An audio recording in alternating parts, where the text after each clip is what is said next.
probably the worst coral disease outbreak that's ever been recorded. We are losing corals at an unprecedented rate. It started a few years ago, and it's like a wildfire burning through our reefs. The state of the Florida Reef Tract is dire.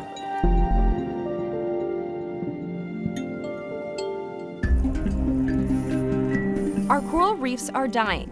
Climate change, development, hurricanes, and pollution have been killing them. And now, disease. The stony coral tissue loss disease has been ravaging the reef for the past 5 years, and it's affecting some of our most valuable species, the ones that build the coral reef that we rely on. It's a disaster. You're seeing 500-year-old coral being chewed up. So this is stuff that's survived Columbus. It's a very visible phenomenon. The coral is white and sick, and it's, to me, it's just sad.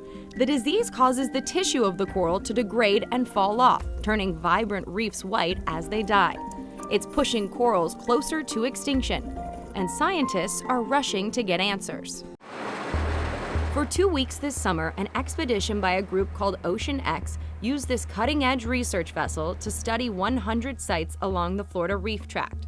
The goal for the Ocean X mission this trip was to get a pulse on the reef tract from Biscayne all the way down to the dry Tortugas. Researchers think the disease is caused by bacteria and spread through the seawater. It appears to have started in the Miami area and spread north to Martin County, then south through the Florida Keys, carried by the currents. We take a syringe sample of seawater right above that coral because this pathogen is transmitted through the seawater. This is 50 milliliters. So right down here, about 1 milliliter, there are 1 million bacteria in 1 milliliter of seawater. The Ocean X crew is also creating extensive 3D imaging to map much of the reef tract. So what you want to see for a healthy coral colony is this brown tissue, but what we're seeing is the disease is all these white spots, and it's similar or synonymous to a forest fire kind of burning across the landscape or seascape. To see the imagery that we've created and to go down and witness with your eyes corals that are diseased and dying is sad, because they are the foundation of this entire ecosystem, and they're a foundation for the tourism and economy in this area. Warming seas and ocean acidification may have made it worse for corals by weakening their defenses. As the environment changes, whether it's from global climate change or habitat degradation, that corals are becoming more vulnerable to disease infection because they're becoming more immune compromised. We hope that this mission will give us a big step forward in understanding what's going on, give us insights potentially into the pathogen, and the ultimate goal is to prevent it from getting worse and to prevent this from ever happening again.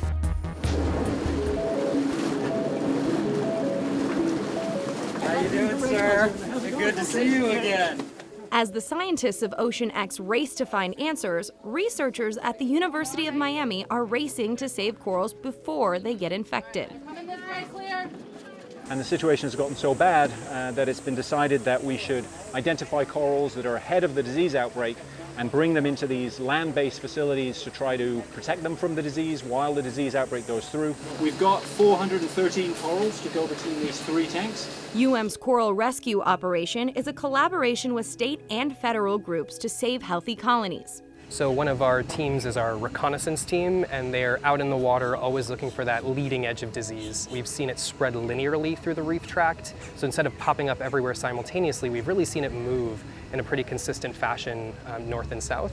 And so we have a pretty good idea of where that leading edge of the disease is. Once the recon team finds where the healthy coral are, UM's rescue team dives into action. We have 22 species of coral that have been identified for coral rescue. We had a team of 12 divers, and on average we could collect around 130 corals per day. Once they are rescued, the corals are brought back to UM's hatchery. From here, they will be stabilized, and they're going to stay here for maybe 4 to 6 weeks or maybe longer.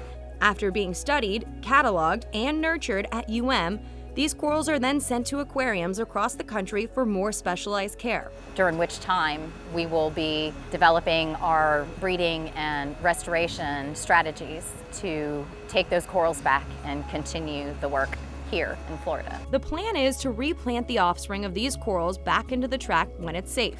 So these are corals that are ultimately going to be the next set of parents that we hope will interbreed and will use their offspring, their babies, to reseed Florida's reefs. Each one of these colonies can produce thousands of individual coral larvae or babies that can actually grow up and become new colonies.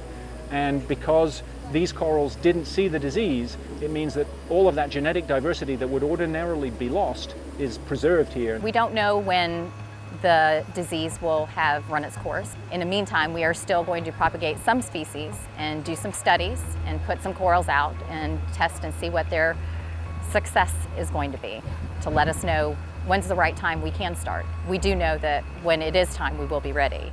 And the restoration of our reefs is a necessity for our safety, fish supply, and economy. Those reefs are really important, not just for biodiversity reasons and because they're the rainforests of the sea, but they actually protect our coastlines from storms. Here's a situation where the natural resources are actually helping protect us from those threats, and yet we're not taking the necessary measures to protect them from the threats that we ourselves are creating. I think we have to realize that Miami has an environmental economy and it's worth money. Unless you value your economy, your environment, you're not going to have it available to be sustainable in the future. And so all of those things that we take for granted that sustain our essentially tourist economy are going to be lost. We have this amazing asset, this amazing resource in the Keys, and it's our all collective responsibility to protect it. It's the only barrier reef that we have in our country. It's the main place for Americans to come and see coral reef, and we owe it to ourselves and the world to do what we can to protect it, and it's hurting right now.